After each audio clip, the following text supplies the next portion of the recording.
What is going on, my broskiis? My name is Toadski, back again, here to bring you guys yet another One Piece Treasure Cruise video, and we're doing a showcase for Mihawk and Perona. It's actually been a hot minute since we've done a showcase video, but obviously I had some spare time here, and we're going to go ahead and showcase this unit today. And this is a super evolution that everyone should have been able to get their hands on with the most recent Kizuna Clash, and also the fact that Mihawk and Perona are available in the current Pirate Rumble event. So let's actually discuss this unit in a greater variety and kind of have a look at this unit. And I mean, look, it's one of these mediocre 6+s that they end up releasing every single month.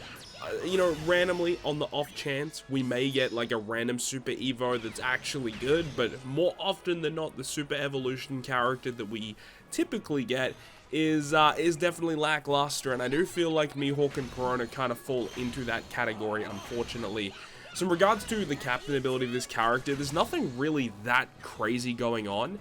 They do have at least some uniqueness in the fact that they do give three charges of their super switch gauge as a captain. Like, that's kind of cool, but it doesn't help the fact that their super switch requires like 7 switches or something. Like, that's just ridiculous, because more often than not you're going to be using them as a crewmate, and the fact that they have these dual unit super evolutions that require so many switches, it just feels so stupid. I don't like the fact that a lot of the super evolutions that come out just require so many switches. It just takes forever to get their switch to get the super switch.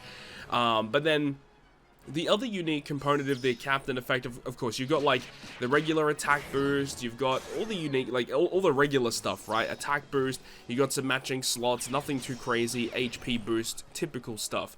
The unique thing comes along when you have like their level limit break captain, and Mihawk says at the start of the quest, he's going to give a 2.75 times attack boost to strength and psi characters for 5 turns. So that's pretty cool. And then you've got Perona on the flip side, who gives a 2.75 times orb boost for 5 turns at the start of the quest.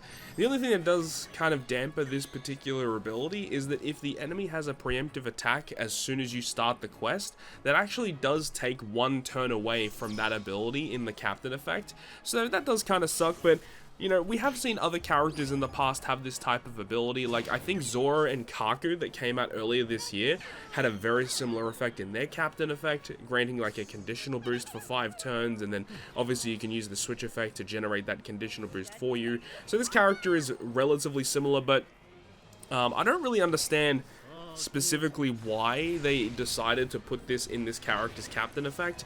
I do feel like this character will be somewhat useful in the upcoming treasure map throughout the middle of August. There's probably going to be some mini-boss that maybe reacts to an attack and orb boost, and if you have Mihawk and Perona as, you know, your set captains, then you can kind of get around that, because they will just generate those abilities for you, guaranteed. So there are going to be some circumstances where that effect is actually going to come into play, but I feel like more often than not, it's like kind of whatever. You're not really using this character as a captain. The switch ability of this character is like, it's also just okay. So the switch ability will give you a matching slot, it does a bit of healing, it removes this character's special bind completely, which is interesting, and then gives all enemies a negative status for 1 turn. If you guys don't know what the negative debuff does, it essentially just reduces the enemy's attack and defense by 20%. So there are some instances where you can use the switch effect just to, you know, reduce the amount of damage that you take from an enemy, or just to reduce their defense by a set amount, not a crazy amount, you know, still it's only 20%, but it can be quite good. And if there's 2 or more enemies on the field, the negative debuff is applied through immunity. So that's, again, pretty cool, but obviously if there's only 1 enemy, which in a lot of like high damage content, there's typically only 1 enemy, then that does kind of suck. The super switch ability does have the unique effect to give 20,000 HP recovery, and also gives middle left characters 3 turns of special charge, extend the duration of your attack and orb boost by 1 turn, and give all enemies a negative status that goes through immunity. And of course, this all comes to a head when you have a look at what their special ability does, and of course we're going to have a look at the level limit break 5 version of the special, which can give you a 20% health cut, so it's a damage dealing special which can be useful for applying certain support effects. It also reduces special bind duration by 6 turns, so it makes sense. They have the switch ability to remove their own special bind, and then you can use the special to remove the special bind on the rest of your crewmates. So it's interesting that, like, last month when we had the Sabo and Koala Super Evolution, who also had a switch ability to remove special bind and then a special to remove the special bind on the rest of the characters, Mihawk and Perona do the same thing. That's the only utility effect that this character got, same as Sabo Koala. That's the only utility effect that they got, essentially, which is, you know, kind of strange. I don't really get why they decided to do that 2 months in a row, but it is what it is. They change block slots into matching, they combine for 3 turns, and then there is actually a tag mechanic in this character with level limit break 5, where it says if 3 or more Thriller Bark, Marineford, or 7 Warlords characters are on the crew, it then also reduces 6 turns of damage reduction based on slots. So that's more of a modern debuff. You don't see it too often, but then again, I feel like that kind of ability is probably going to be useful in the upcoming treasure map. My guess is they're going to be a mini boss, potentially, that reacts to attack and orb boost, and potentially has that specific debuff, which Mihawk and Perona can get around. The other effect in their special, of course, is granting a conditional boost, a 3 times conditional boost against enemies that are inflicted with negative status, or increased damage taken, and then if you have those tags, then the conditional boost goes all the way up to a 3.25 times.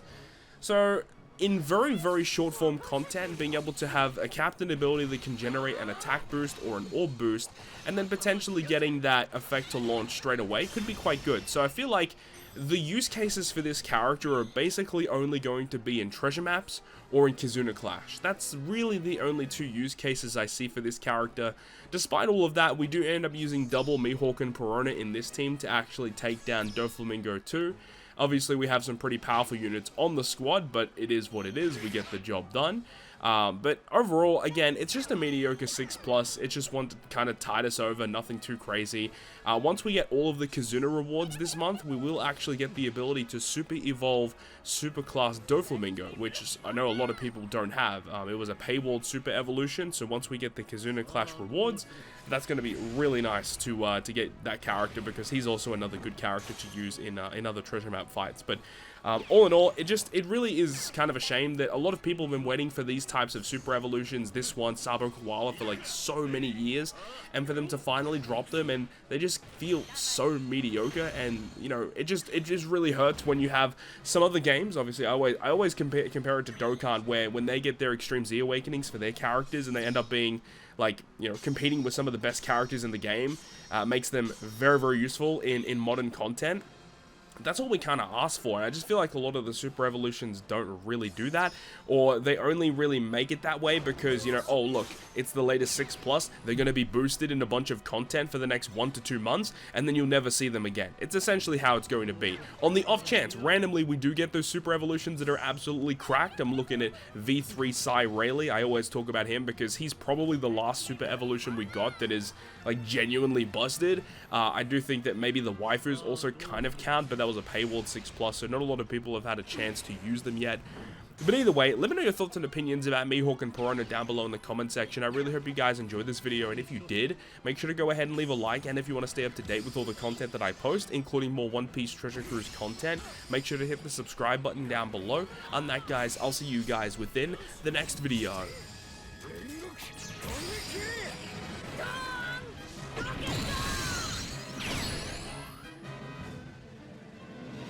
俺がやろう。まだ暴れ足りねえ奴がいるのな。行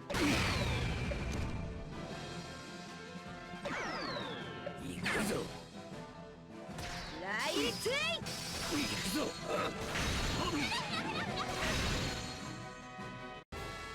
いらん。